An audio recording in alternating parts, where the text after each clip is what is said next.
اخلاق کا بہت بڑا جز جو میرے نبی کریم نے بیان فرمایا، اخلاق کا بہت بڑا جز وہ یہ ہے کہ جو اللہ نے آپ کو دیا ہے نا، آپ اس پہ راضی ہو جائیں، اللہ عزت عطا کر دے گا۔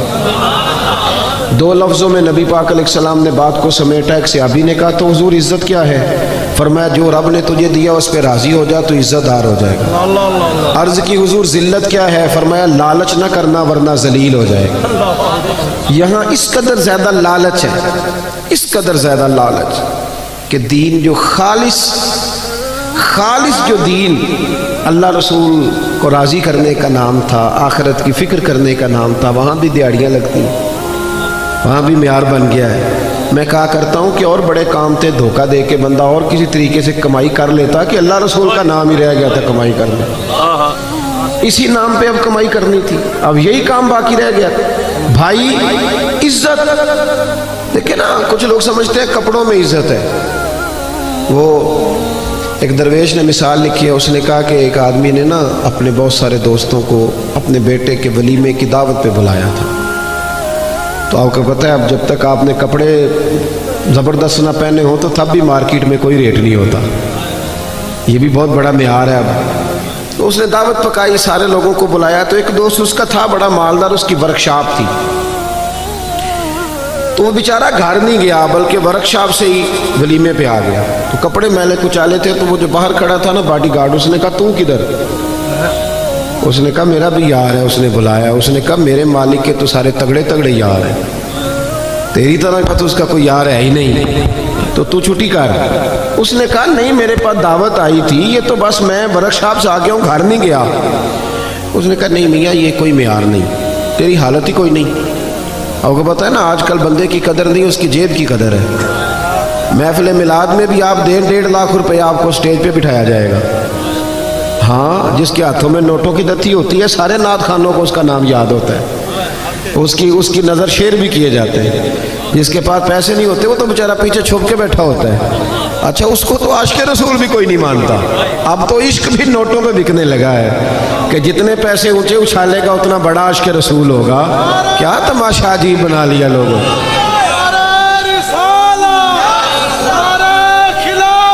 سنیں جی، اللہ آپ کو جزا دے، اللہ آپ کو سنیں میری بات۔ تو وہ بندہ نا بیچارہ فیکٹری سے سیدھا ورکشاپ سے ہی آ گیا، اس نے کونا داخل ہونے دیا، کہا بھاگ جا، میرے جو مالک ہیں ان کے تو مالدار لوگ دوست ہیں، تو کدھر سے آ گیا؟ اس کو بڑا غصہ چڑھا، وہ گھر گیا، کارٹن کا سوٹ پہنا، اچکن شچکن پہنی، اچھی طرح تیاری کر کے آیا، تو اس نے گھسنے دیا۔ اس نے کہا نہیں اب ٹھیک ہے، آپ کا حق بنتا ہے۔ وہ جب اندر گیا تو اس نے ڈونگا منگایا سالن کا اور اپنے کپڑے سالن میں ڈبونے شروع کر دیے، کبھی ویسٹ کو ڈبوتا، کبھی کرتا ڈبوتا، کبھی بازو ڈبو۔ اس نے کہا یہ کیا کر رہے ہو؟ کہنے لگا میری دعوت تو نہیں، دعوت تو کپڑوں کی ہے، کیونکہ میں تو پہلے بھی آیا تھا، مجھے کسی نے گھسنے ہی نہیں دیا۔ یعنی معیار کپڑے بن گئے، معیار گاڑی بن گئی، یہ عزت ہے، یہ وقار ہے ہمارا، یہ وقار ہے۔ یعنی پیر صاحب کے آستانے میں بھی جس کے ہاتھوں میں شاپر زیادہ ہو اس کو ذرا آگے جگہ ملتی ہے، اور جو بیچارہ غریب ہو اس کو کہتے ہیں تو جمعرات والے دن سویرے 8 بجے آنا، اس دن ذرا میری نظر زیادہ سولی ہوتی ہے، تیرے اوپر کرم کی نظر ہوگی۔ یہ معیار ہے، یہ طریقہ ہے۔ لو سنو معیار کیا ہے۔ صاحب طبقات نے لکھا، صاحب اسد الغابہ نے لکھا، حضرت عمر کا زمانہ، اللہ تعالیٰ نے بہت زیادہ مال دیا مسلمانوں کو۔ حضرت حضور اکرم علیہ السلام کے زمانہ ظاہری میں بھی اسلام پر غربت رہی، حضرت ابوبکر صدیق کے زمانے میں بھی غربت رہی، حضرت عمر کے زمانے میں بڑا مال آیا اور لوگوں کو مال ملا۔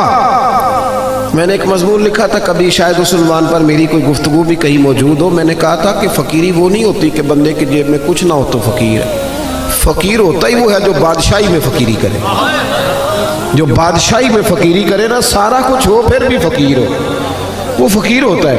حضرت عمر کے زمانے میں نا بڑا مال آیا، ظاہری اسباب بھی اللہ نے بڑے دیے، بڑے اسباب۔ حضرت عبد الرحمن ابن عوف رضی اللہ تعالیٰ عنہ فرماتے ہیں بحرین سے مال غنیمت آیا تو مسجد نبوی میں اتنا بڑا ڈھیر لگا کہ جو اونچے قد والے لوگ تھے وہ بھی مال کے پیچھے چھپ گئے۔ بدری صحابہ کو 50 ہزار دینار ملے۔ کتنے جی؟ اللہ تعالیٰ فضل فرمائے، 50 ہزار دینار، سمجھے کروڑوں روپیہ ملا۔ حضرت عمر کو بھی ملے، لیکن حضرت عمر کے صاحبزادے فرماتے ہیں کہ مسجد سے وہ نکلے اور گھر جانے تک انہوں نے 50,000 سارے غریبوں میں بانٹ دیا۔ صحابہ نے مسجد میں بیٹھ گئے، میری توجہ سے بات سننا، صحابہ مسجد میں بیٹھ گئے، کہنے لگے یار اتنے ملکوں کے وزیر آتے ہیں، سفیر آتے ہیں، پر عمر فاروق کی طامت وہی پھٹی ہوئی، کرتا وہی پیوند والا، عجیب آدمی ہے، اب تو اللہ نے آسانی بھی دی ہے، کرتا ہی بدل لے۔ سب کہنے لگے جی کہنا چاہیے کہنا چاہیے، یہ تجویز آپ کی ٹھیک ہے، بالکل کہیں گے، میں بھی کہوں گا آپ بھی کہیں گے۔ جب طے ہو گیا نا عمر کو کہنا ہے تو حضرت ابو دردہ بولے، کہنے لگے یہ تو ٹھیک ہے عمر کو کہنا ہے کرتا لے لو، پر یہ بتاؤ کہ اس شیر سے بات کس نے کرنی ہے؟ اس شیر سے اب تو لوگوں کی جیبیں الگ الگ ہے نا، 1000 والی جیب الگ ہے، 5000 والی الگ ہے، اب تو یہ معاملہ ہی ختم ہے نا کہ پیسے دینے ہیں کہ نہیں دینے۔ تو کہا کس نے کہنا حضرت عمر سے؟ تو صحابہ کہنے لگے کہ ایک بندہ ہمارے پاس ہے جو حضرت عمر سے بات کر سکتا ہے۔ کہا وہ کون؟ کہنے لگے مولا علی شیر خدا، حضرت علی۔ اور ان لوگوں کا آپس میں بڑا پیار تھا، اشداء علی الکفار رحماء بینہم، کافروں پہ سخت تھے، آپس میں تو بڑے ہی رحم دل تھے، پیار تھا۔ اور جب قرآن کہتا ہے آپس میں رحم دل تھے تو پھر ہم قرآن کی مانیں گے کسی غیر کی نہیں مانیں گے؟ تو قرآن نے کہہ دیا آپس میں رحم دل تھے تو پھر کسی اور سے ہمیں تفصیل لینے کی کوئی ضرورت نہیں ہے۔ حضرت علی سے کہا تو مولا علی شیر خدا کہنے لگے بات تمہاری ٹھیک ہے، کرتا عمر کو نیا پہننا چاہیے، میں بھی اسی حق میں ہوں، پر میرا وہ سجن ہے، میں اس کی طبیعت کو جانتا ہوں، مجھے پتہ ہے یہ بات میں بھی نہیں کر سکتا اس کے ساتھ، کیونکہ میں جانتا ہوں۔ تو جناب پھر کون کرے گا؟ تو حضرت عمر کہنے لگے ایک بندہ ہے، ایک شخصیت ہے، وہ کہیں گے تو عمر مان جائیں گے۔ کہ وہ کون؟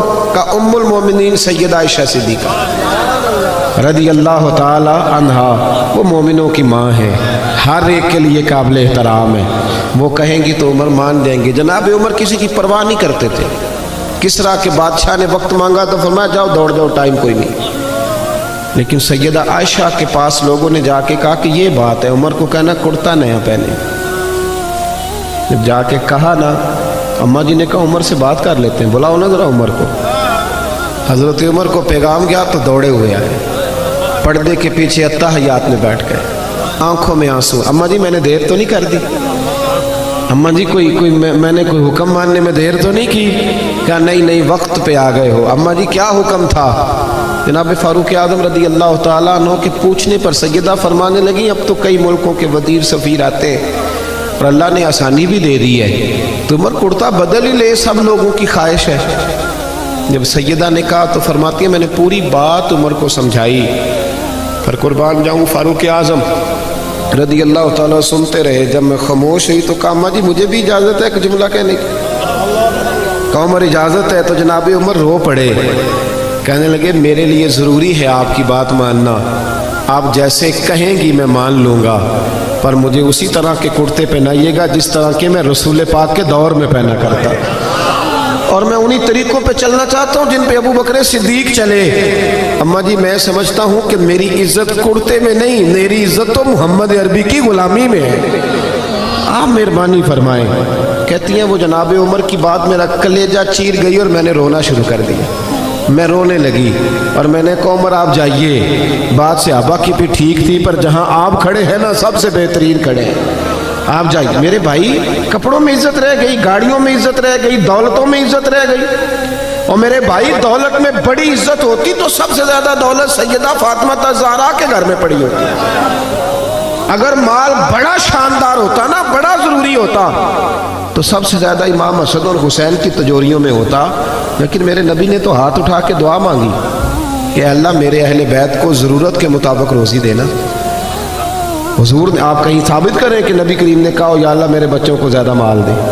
حضور نے تو کہا اللہ ضرورت کے مطابق دے، ضرورت کے مطابق۔ کتنے لوگ بیٹھے ہیں مجمع میں اور سب کا دعویٰ ہے کہ ہم بڑے غریب ہیں، بڑے مجبور ہیں، لیکن کسی کی بیٹی بھی اتنا کام نہیں کرتی کہ ہاتھوں پہ چھالے پڑ جائے، پر میرے مصطفیٰ کی بیٹی نے اتنا کام کیا ہے۔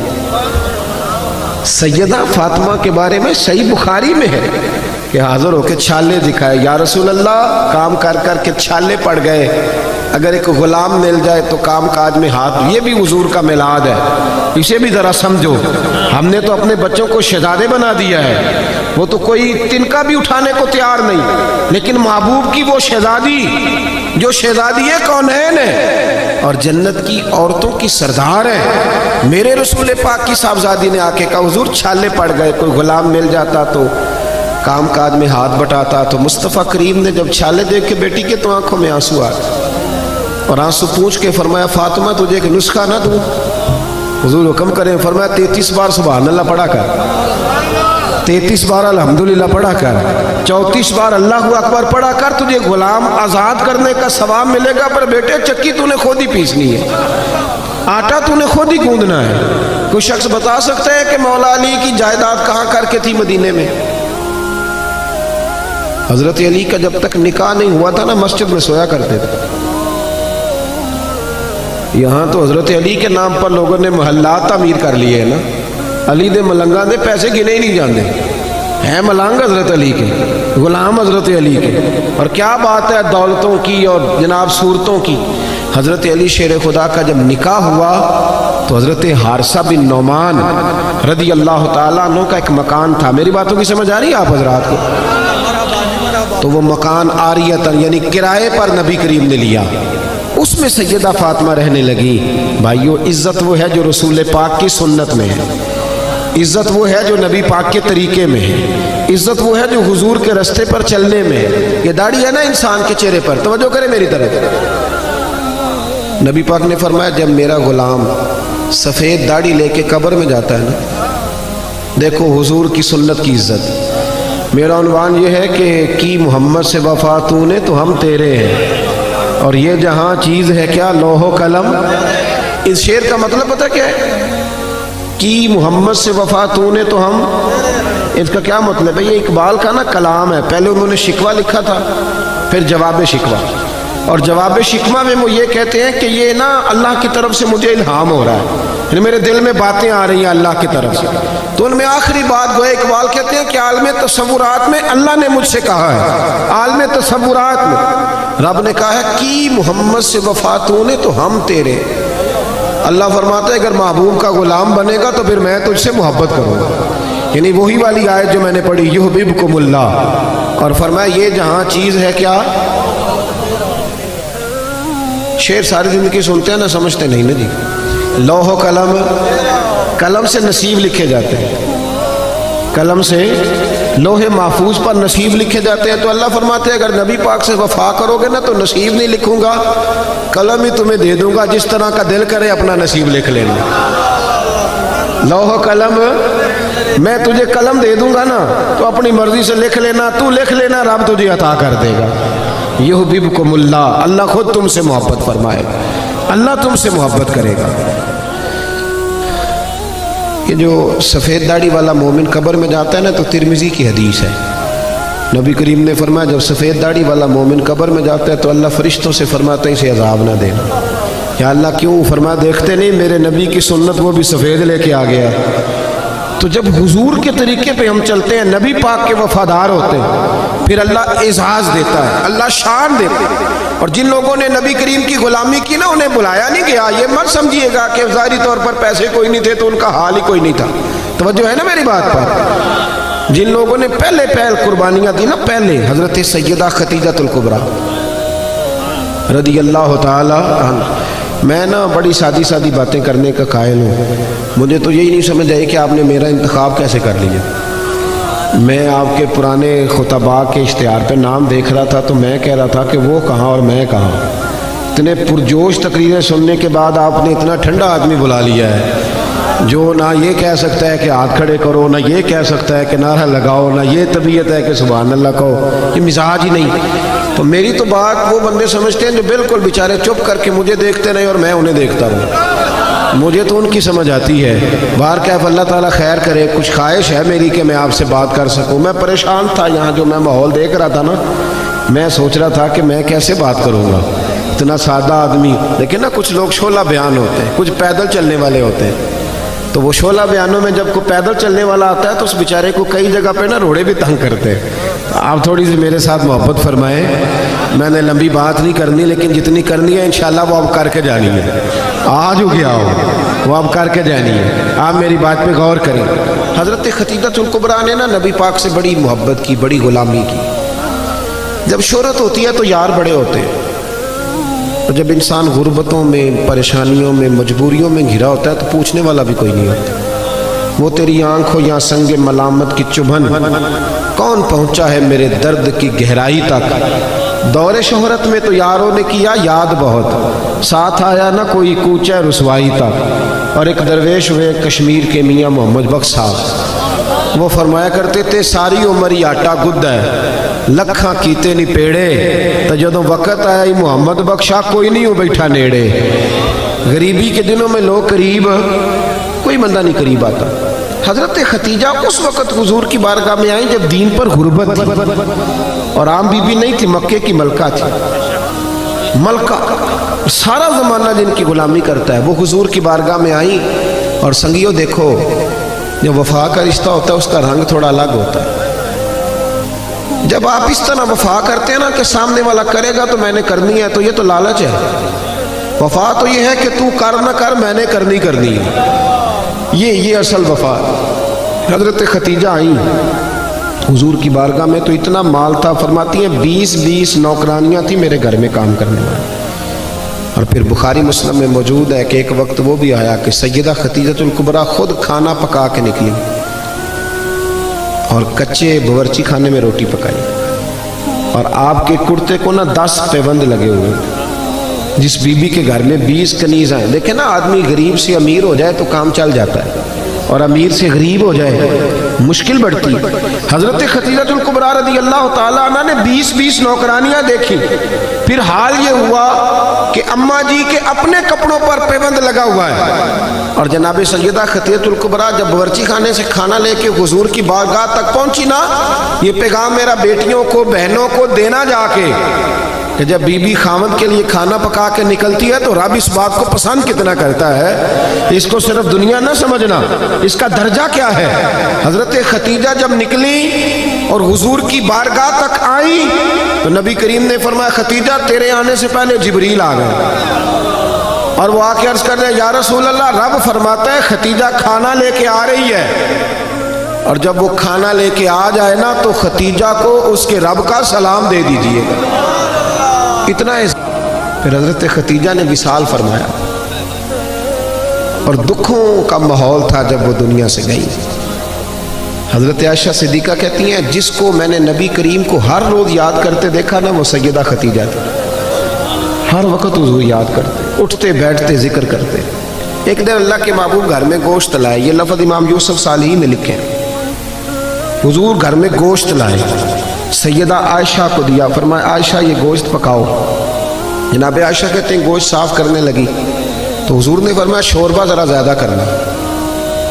میں نے کہا حضور کیوں، مہمانوں نے آنا ہے؟ تو حضور فرمانے لگے نہیں، مجھے پتہ چلا مدینے میں خدیجہ کی کچھ سہیلیاں آئی ہیں، ان کو بھی تھوڑا گوشت بھیجنا ہے، تو ذرا زیادہ شوربہ کرنا۔ جناب عائشہ صدیقہ کہتی ہیں ہمیشہ حضور ذکر کرتے تھے، تو آج میں نے کہا ایک بات کر نہ دوں؟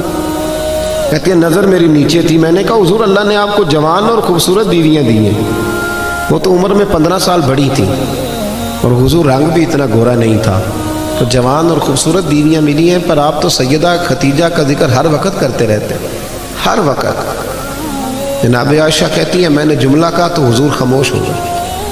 اب میں ڈری، میں نظر نہیں اٹھاتی کہ خدا خیر کرے۔ کہتی ہے اچانک میری نظر اٹھی تو میں نے دیکھا مصطفیٰ کریم کی آنکھوں میں آنسو اور جلال۔ فرمایا عائشہ تو سکھوں کے وقت آئی ہے، حفصہ، میمونہ اور سودا یہ سکھوں کے وقت آئی ہیں۔ اور فرمایا عائشہ خدیجہ تو میرے دکھوں کی ساتھی تھی، اس نے تو میرے ساتھ غربتیں بتائی تھیں، لوگ مجھے روڑے مارتے تھے، پریشان کرتے تھے، میں لوگوں کا ستایا ہوا جب گھر آتا تھا نا تو اس پاک باز اور وفادار کے ایک ہاتھ میں دودھ کا پیالہ ہوتا تھا، ایک ہاتھ میں کھجوریں ہوتی تھی، کھجور کھلا کے دودھ پلا کے کہتی تھی محبوبہ غم نہ کرنا، اللہ بڑی عزتیں عطا فرمائے، یعنی کہ محمد سے وفا تو نے تو ہم تیرے ہیں، یہ جہاں چیز ہے کیا لوح و قلم۔ میرے بھائی یاد رکھیں دین نا ہمیشہ یہ ہمارے بعض لوگ نا پریشان ہو جاتے ہیں، اور کئی دفعہ جب میں کسی کو دیکھتا ہوں نا، میں ایک دارالعلوم کے سالانہ جلسے میں گیا تھا تو میرے ایک سنگی ہیں تو بڑے عجیب شکوے کر رہے تھے، لوگ عزت نہیں کرتے. تو میں نے کہا کوئی فرض ہے لوگ تیری عزت کریں؟ لوگ علماء کی عزت نہیں کرتے. میں نے کہا میرے خیال میں تو بہت ہی زیادہ کرتے، اور اگر کوئی نہیں بھی کرتا کسی وجہ سے تو وہ منت تھوڑی کر دی ہے کہ ہماری عزت کرو. عزت نہ مانگ کے لی جاتی ہے نہ چھین کے لی جاتی ہے. اور کچھ ضروری ہے قوم عزت کرے؟ عالم کی یہ عزت کم ہے کہ نبی کریم علیہ السلام نے فرمایا جب مومن طالب علم گھر سے پڑھنے کے لیے نکلتا ہے نا، ابھی نکلا ہے، پڑھا نہیں، مدرسے نہیں گیا، ابھی گھر سے نکلتا ہے، اللہ کے معصوم فرشتے اس کے پیروں کے نیچے اپنے پر بچھا دیتے ہیں. لیکن پروں کو دیکھ کے اتنے راضی نہیں نہ ہوتے، راضی تبھی ہوتے ہیں جب گلے میں نوٹوں کا ہار پڑے. یہ کوئی ضروری ہے کہ اسی چکر میں پڑے رہنا؟ آپ اس طرح بھی تو توجہ کریں نا، تھوڑا نیچے بھی جھکے. بھائی معیار دین جو ہے نا، دین جھوٹ موٹ کا بھی کوئی دین پہ عمل کرنے لگ جائے تو اس کی بھی موجیں لگ جاتی. اللہ کرے آپ کو سمجھ آئے. یہ جھوٹ موٹ کے جو لوگ ہیں وہ بھی پجاروں میں نہیں گھومتے. یہ جو اللہ خیر کرے عاشق رسول نعت خواں میں ملے ہوئے ہیں، جو عشاء پڑھ کے آتے ہیں اور فجر سے پہلے پہلے واپس چلے جاتے ہیں. کوئی پتہ نہیں کیا ماحول ہے، ساری زندگی ہو گئی حضور سے عشق کرتے پر داڑھی نصیب نہیں ہوئی. یعنی کس قسم کا عشق ہے؟ جو عشق تو ہے اور سنت نہیں رسول اللہ کی. یہ ساری زندگی بیت گئی اور نصیب نہیں ہوئی. اب تو خیر پیر بھی بہت سارے مارکیٹ میں آ گئے. مولوی صاحب کی تھوڑی سی چھوٹی ہو تو ان کے پیچھے نماز نہیں ہوتی، تو پیر کی چھوٹی ہو تو بیعت ہو جاتی ہے. لیکن ہمارا معیار ہے نا جی، مولوی صاحب کی مسجد سے چھٹی ہو جاتی ہے، پیر صاحب کو کون نکال سکتا ہے گدی نشینی؟ جرت ہے کسی کی؟ اب تو پیروں کے بچوں کو لوگ شہزادے کہنے لگے ہیں. تو میں نے کہا اس کے ابے کو بادشاہ کہا کریں پھر، کیونکہ شہزادے تو بادشاہوں کے ہوتے ہیں. عجیب معیار بن گیا نا، اس کو بدلیں. فقیری اور چیز کا نام، فقیری تو رسول اللہ کی غلامی کا نام ہے. اورنگزیب عالمگیر کے بارے میں اعلیٰ حضرت فاضل بریلوی رحمۃ اللہ نے لکھا ہے کہ اورنگزیب عالمگیر ایک دن بیٹھے تھے تو ایک بہروپی آ گیا. آ کے کہنے لگا بادشاہ میں روپ بدل کے دکھاؤں گا، اگر آپ مجھے نہ پہچان سکے تو میں آپ سے انعام لوں گا. اورنگزیب کہنے لگے کہ میں کوئی ایسے ویسے ہی حکمران ہوں. ہمارے پاکستان کے حکمران تو کہتے ہیں مجھے تو سویرے پتہ چلا ہے کہ ملک میں کیا ہو رہا ہے. ہندی سویرے آنکھ کھلی ہے تو پتہ چلا ہے. نہ ادھر ادھر کی تو بات کر، یہ بتا کہ قافلہ کیوں لٹا؟ مجھے رہزنوں سے غرض نہیں، تیری راہبری کا سوال ہے. کہتا جی مجھے سویرے پتہ چلا ہے. تو اتنا نابینا تھا تو تجھے آنے کی کیا ضرورت تھی؟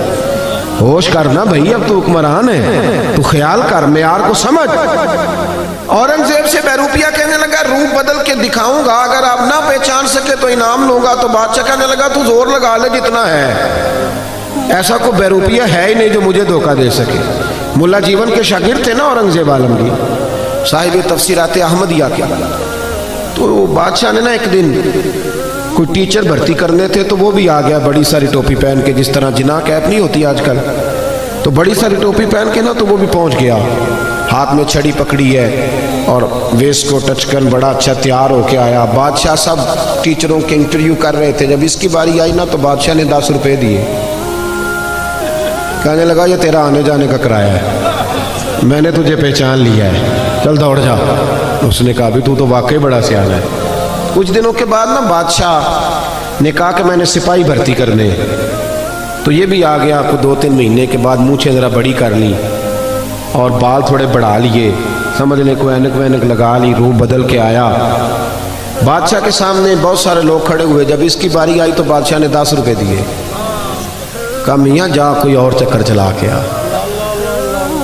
بادشاہ جب سفر پہ جایا کرتے تو فقیر آیا کرتے تھے مانگنے والے. 2-4 مہینے کے بعد بادشاہ نکلا سیر کے لیے جانا تھا تو فقیر آ گئے. اس نے بھی نا منہ پہ سیاہی مال لی، کپڑے پھاڑ لیے، ہاتھوں میں کاسا لے لیا. بادشاہ نے باقیوں کو 5-5 دیے، اس کی باری آئی تو 10 دیے. کہا میاں یہ تیرا کرایہ آنے جانے کا، میں نے تجھے پہچان لی. اعلیٰ حضرت رحمۃ اللہ لکھا ہے اس کو. 2 سال بیت گئے بہروپیے کو روپ بدلتے، لیکن جب بھی وہ روپ بدل کے آتا بادشاہ پہچان لیتا. ایک دن بادشاہ جہاد کے لیے جا رہا تھا ہندوؤں کے ساتھ، ایک ریاست سے ٹکرانا تھا. ہزاروں کا لشکر اس کے ساتھ فوج کا. گرمی بڑی سخت تھی. بادشاہ ایک گلی سے گزر رہا تھا، ایک روڈ سے گزر رہا تھا. اس نے دیکھا کہ ایک بہت پہاڑی ہے، اوپر لوگ چڑھ بھی رہے ہیں اتر بھی رہے ہیں. تو اس کے دل میں خیال آیا کہ ادھر کیا ہے؟ ایک آدمی سے پوچھا یہاں کیا ہے؟ اس نے کہا جی وہاں نا اوپر ایک درویش بابا بیٹھا ہے، لوگ اس سے دم کراتے ہیں، دعا کراتے ہیں، اللہ اللہ کراتے ہیں، نیک آدمی ہے۔ تو پرانے سارے لوگ اللہ والوں کو ماننے والے ہوتے تھے۔ بادشاہ کہنے لگا میں بھی اچھے کام جا رہا ہوں، چلو میں بھی دعا کرا رہا ہوں۔ اب بادشاہ لوگ نازک مزاج ہوتے ہیں، آپ کو پتہ ہے، بڑی مشکل سے پہاڑی پہ چڑھا، اوپر گیا تو لائن لگی ہوئی تھی، کہا میں اورنگزیب۔ اس نے کہا جی ہمارا بابا امیر غریب کا فرق نہیں کرتا، ملنا ہے تو لائن میں لگ جاؤ۔ اورنگزیب لائن میں لگ گیا، 50 آدمی تھے، تھک گیا، دھوپ بڑی سخت تھی، نمبر آیا، اتحیات کی حالت میں بابا جی کے پاس بیٹھا، ہاتھ چومے، کہا حضور میں جہاد کے لیے جا رہا ہوں۔ بابا جی نے دعا کی، اچھا جبہ پہنا ہے، داڑھی رکھی ہے، پگڑی باندھی ہے، دعا کی، نصیحتیں فرمائی، اور پھر فرمایا آخر پہ کہ اگر تو جیت گیا تو تکبر نہ کرنا، ہار گیا تو مایوس نہ ہونا، یہ نصیحت کی۔ اورنگزیب کہتے ہیں کہ میں نے چند سکے نہ بطور نذرانہ کے بابا جی کے مسلح کے نیچے رکھے، اور جب میں الٹے قدم اترنے لگا تو بابا جی رومال جھاڑ کے کھڑے ہو گئے، کہنے لگے آج نہیں پہچانا تو نے، کوئی نہیں سمجھ آئی آپ کو؟ کہنے لگے آج نہیں پہچانا، آج تو نہیں نہ پہچانا، رکھ میرا انعام بنتا ہے، رکھ ادھر۔ بادشاہ کہنے لگا اللہ تیرا بھلا کرے، تو نے تو تھکا دیا، کہاں چڑھا ہوں کہاں رکا ہوں، پسینہ پیروں تک آ گیا ہے، پر چلو بات بن گئی، تو نے بھائی کمال کر دیا، اورنگزیب کو دھوکہ دیا۔ بہرحال بتا کیا چاہیے؟ بادشاہ نہ سب سے قیمتی ہیرے اپنے تاج میں لگایا کرتے تھے، سب سے قیمتی ہیرے۔ کہنے لگا وہ جو تیرے سر پہ تاج ہے نا، اس کے جو ہیرے ہیں وہ چاہیے، 2 سال ہو گئے محنت کرتے، قیمتی۔ بادشاہ نے اسی وقت تاج اتارا، اس کے پیروں میں رکھا، تو کہنے لگا یہ تو نے مانگا ہے نا منہ سے، میں جہاد سے واپس آتا ہوں تو آنا، میں اپنی مرضی سے بھی دوں گا۔ یہ جملے کہہ کے بادشاہ جب غار سے اترنے لگا تو بہروپیے نے آواز دی، کہنے لگا بادشاہ ذرا سننا۔ بادشاہ نے پلٹ کے دیکھا، کیا ہوا؟ کہنے لگا اپنا تاج لے جا، مجھے ضرورت نہیں رہی۔ اس نے کہا بڑا پاگل ہے تو، 2 سال سے جدوجہد کر رہا ہے، اب کہتا ضرورت نہیں۔ اس نے کہا لے جا، نہیں ضرورت۔ کہا کیا ہوا؟ تھا بہروپیہ پر کھول کے رویا، اتنا رویا کہ چیخے مارنے لگا۔ کہنے لگا بادشاہ مجھے تو سمجھ ہی آ جائی ہے، مجھے تو پتہ ہی آج چلا ہے۔ کہا کیا ہوا؟ کہنے لگا میں نے جھوٹ موٹ نبی پاک کا لباس پہنا تھا، جھوٹ موٹ حضور کے طریقے پر چلا تھا، جھوٹ موٹ کا لباس پہنا ہے، تو تیرے جیسے بادشاہوں کے تاج میرے قدموں میں آ گئے ہیں۔ اگر میں سچ مچ محمد عربی کا غلام بنوں گا تو اللہ کتنی شانیں عطا فرمائے، اگر سچ مچ غلامی کروں گا تو اللہ کتنا۔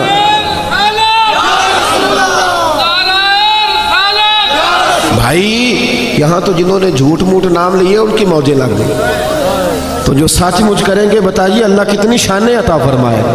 اپنا معیار نہ بدلے کبھی بھی معیار، ہمارا معیار بڑا عجیب ہو گیا ہے، بڑا عجیب معیار ہے، یعنی عجیب رنگ ہے نا ہمارا، کہ خوشی کا موقع ہوا تو شیطان کو دعوت دے لی، بیٹی کی شادی ہوئی تو یرانہ شیطان سے، ڈھول ڈھمکا شور شرابہ، اور جب کوئی مر گیا پھر اللہ رسول سے دوستی، پھر ختم شریف، رب رسول سے دکھوں کا رشتہ۔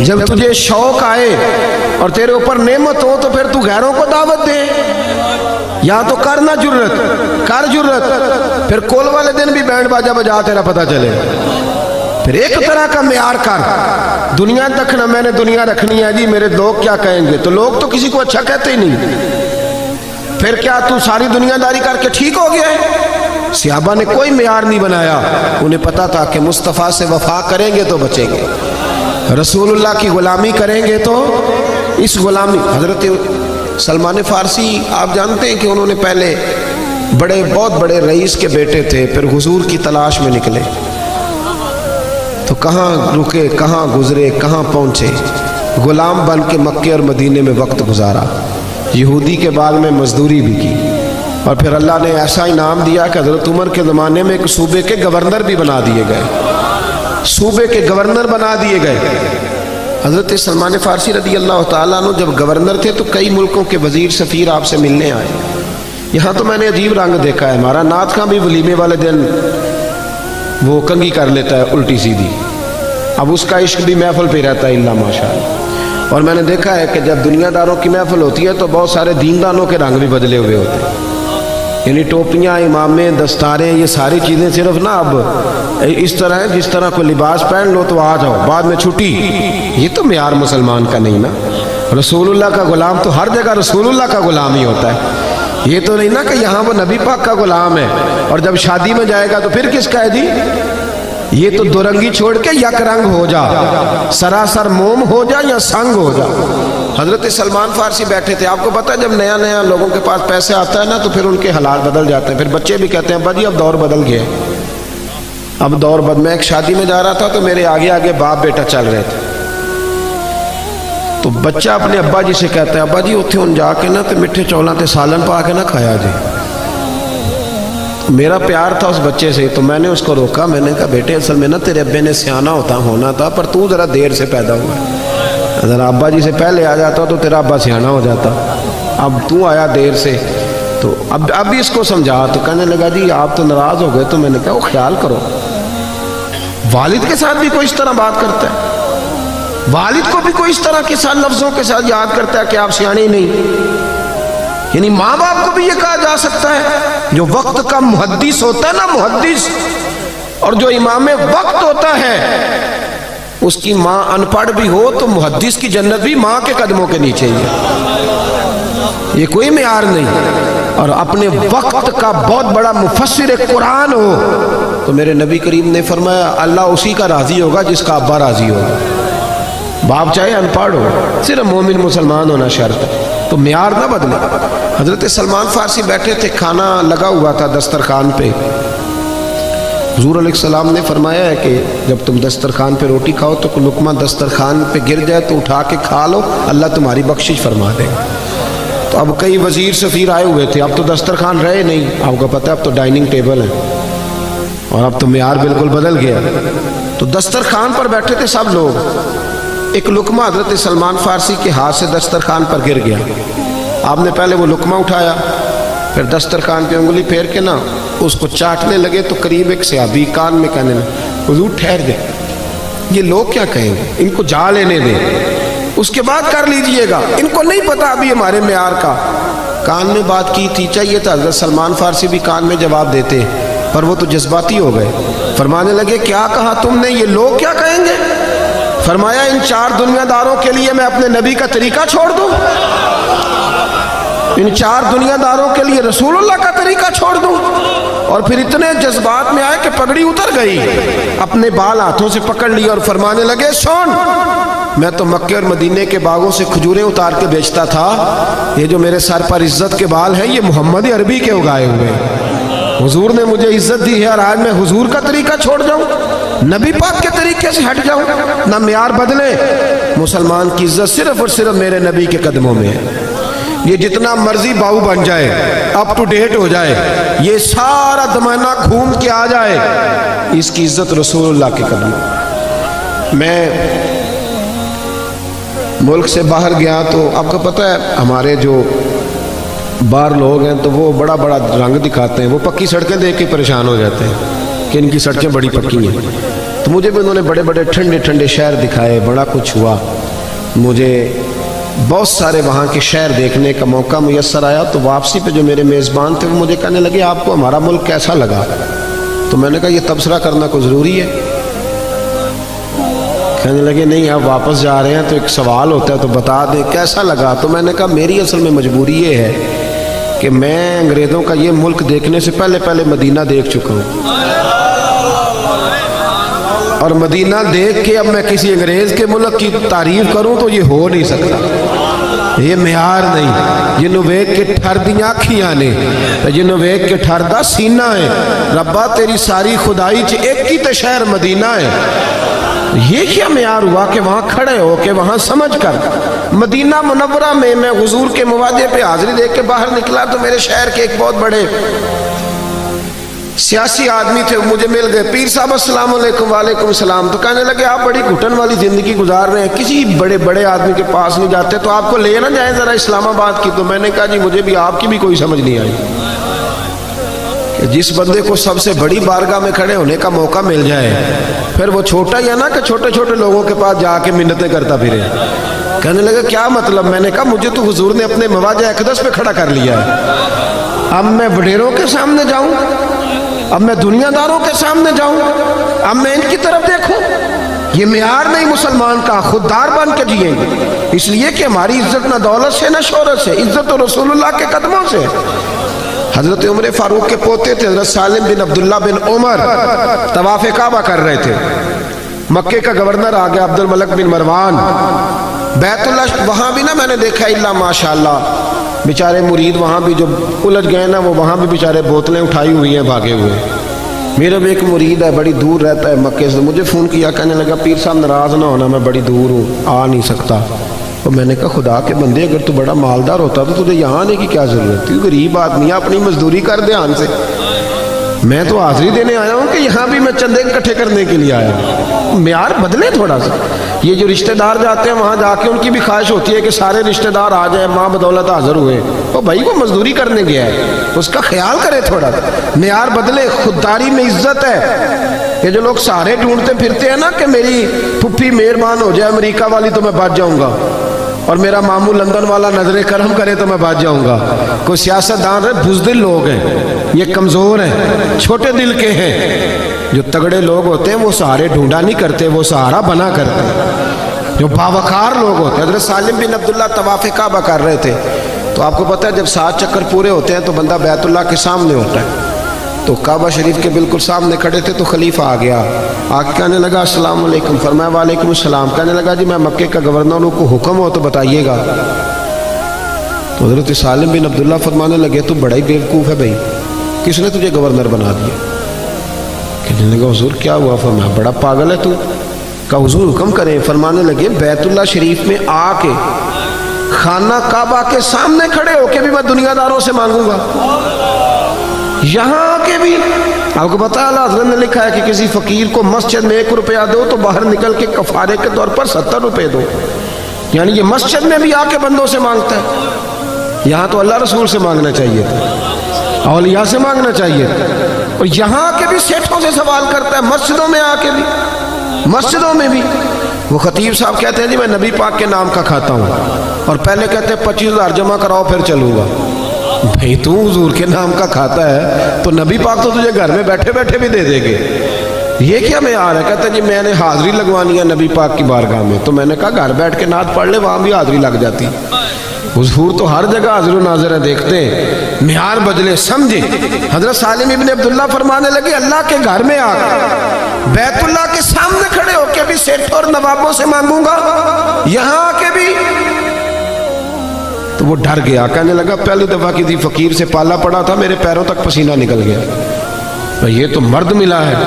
کہتے ہیں میں نہ وہاں سے باہر نکلا، جیسے آج کل لوگ باب عبدالعزیز سے یا باب فہد سے باہر نکلتے ہیں۔ کہتے ہیں میں باہر نکلا تو حضرت سالم بن عبداللہ بھی باہر آئے، تو میں نے کہا حضور اب تو بیت اللہ نہیں، اب تو باہر آ گئے مسجد الحرام سے، اب بھی کوئی حکم ہو تو بتا دے۔ فرماتے ہیں مسکرانے لگے، کہنے لگے اگر تو نہیں جان چھوڑتا تو چل بتا، تجھ سے دین مانگوں کہ دنیا مانگوں؟ کیا مانگوں، دین کے دنیا؟ کہنے لگا حضور میں تو دنیا دار ہوں، دنیا ہی دے سکتا ہوں، دیندار تو آپ ہیں۔ جناب سالم بن عبداللہ مسکرائے اور اس کے کندھے پر تھپکی دی، فرمانے لگے جا پھر اپنا کام کر، دنیا تو میں نے اس سے کبھی نہیں مانگی جس نے دنیا بنائی ہے، اس سے کبھی سوال دنیا کا نہیں کیا، اس سے بھی اس کے محبوب کی غلامی مانگی۔ جا اپنا کام کر، تجھ سے میں دنیا مانگوں گا تو مجھے دنیا دے گا، جا اپنا کام کر۔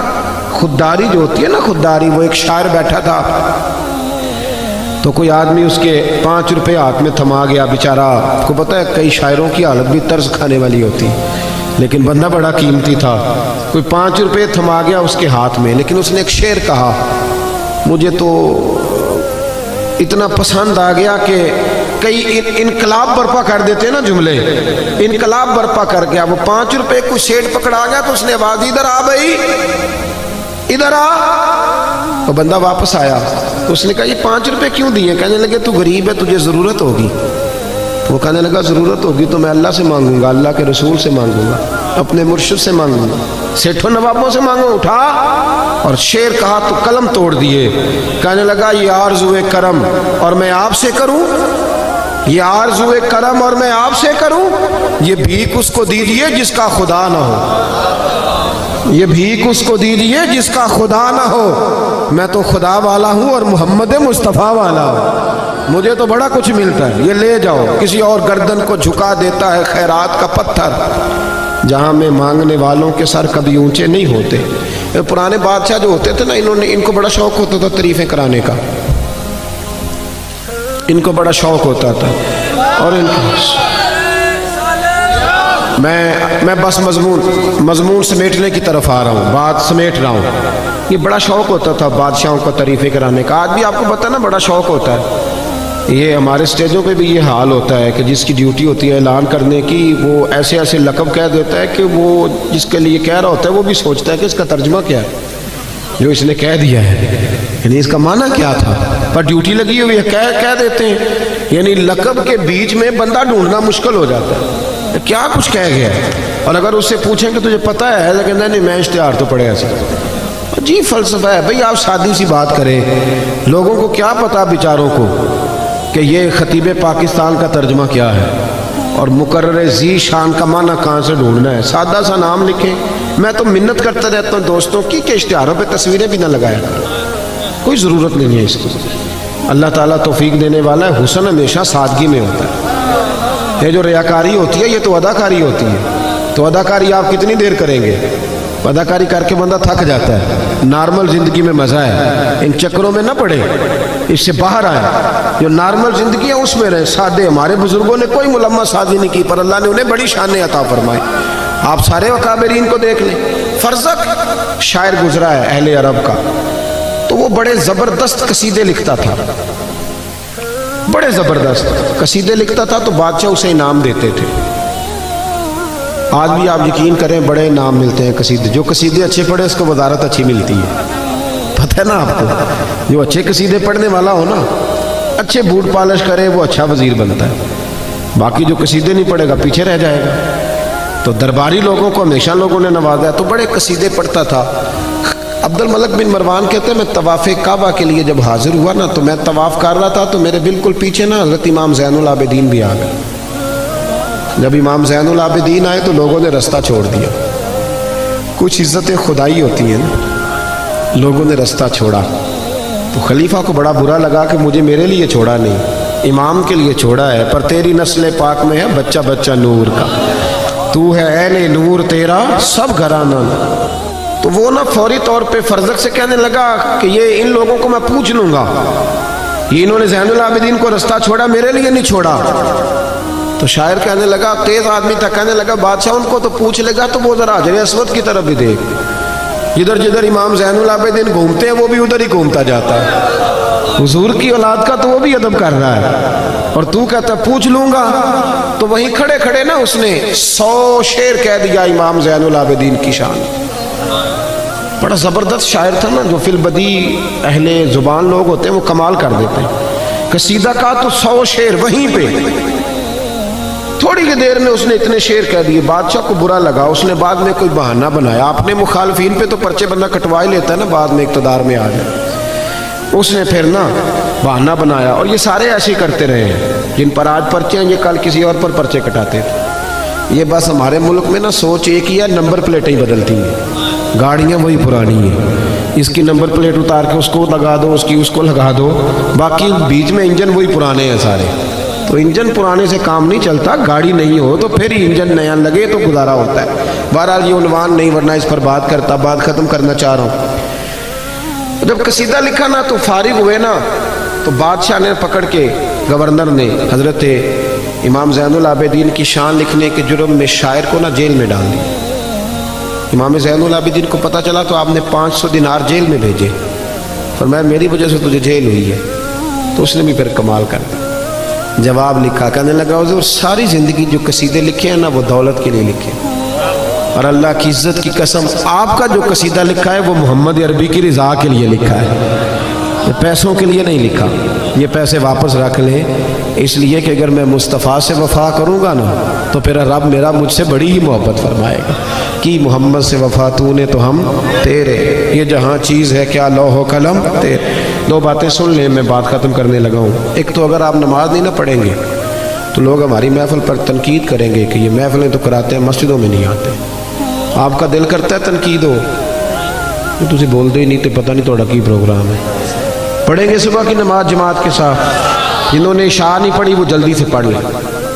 میں جب آنے لگا تھا تو میرے دل میں خیال آیا کہ اگر میں نے نماز کی دعوت دینی ہے تو حالانکہ وقت تھا، میں ویسے بھی مسافر تھا، بعد میں بھی پڑھ سکتا تھا، لیکن عمل کر کے آپ دعوت دیتے ہیں تو اس میں اثر ہوتا ہے. میں نے کہا پہلے پڑھ لیتا ہوں تاکہ پھر بات کروں گا تو اس میں تھوڑا اثر اللہ پیدا کر دے. تو ایک بات یہ، دوسرا یہ کہ یہ داڑھی حضور کی سنت ہے، سارے نبیوں کی، صحابہ کی، اہل بیت رکھیں گے انشاءاللہ تعالی. قسم نہیں اٹھانی میں نے آپ سے، لیکن یہ رکھ لیں. دیکھیں نا، چہرہ بھی حضور والا ہی ہو تو مزیدار ہے، حضور والا ہی ہو. ایک شخص کہتا ہے جی پھر لوگ تانے بڑے دیتے ہیں، وہ داڑھی بھی رکھی تے انج بھی کرنے تے میں کیا جے کر یار دے نام دا ملے مینا انہوں چولی پا لئیے پونجے سٹیے نا، تے جے کر یار دے نام دی ملے سولی تے جھوٹا جھوٹ لئیے پیچھے ہٹیے نا. چلو دے کوئی تانا اگر دینا ہے تو اسے قبول کریں گے، مزہ آئے گا. اور آخری گزارش یہ ہے کہ عورتوں کو پردہ کرائیں، ان کو پابند کریں، ان کو بتائیں کہ مسلمان بیٹیاں جو ہوتی ہیں نا وہ پردوں میں ہوتی ہیں. ہر کتاب کو غلاف نہیں چڑھتا، صرف قرآن کو چڑھتا ہے. ہر عمارت کو غلاف نہیں چڑھتا، صرف بیت اللہ کو چڑھتا ہے. ہر بی بی پردہ نہیں کرتی، صرف میرے نبی کا کلمہ پڑھنے والی کرتی. ان کو پابند کریں، انہیں بتائیں کہ قیمتی چیزیں غلاف میں ہوتی. اللہ کی بارگاہ میں دعا کرتا ہوں جنہوں نے یہ محفل سجائی، اللہ انہیں بہترین صلہ عطا فرما. جو تشریف لائے اللہ قدم قدم پہ برکتیں دے. آخر دعوانا الحمدللہ. اگر آپ نے ابھی تک ہمارا چینل سبسکرائب نہیں کیا تو فوراً سبسکرائب کیجئے، ساتھ ہی بیل آئیکن پر کلک کریں تاکہ مزید ویڈیو آنے والی وقت پر ملتی رہیں. اللہ حافظ.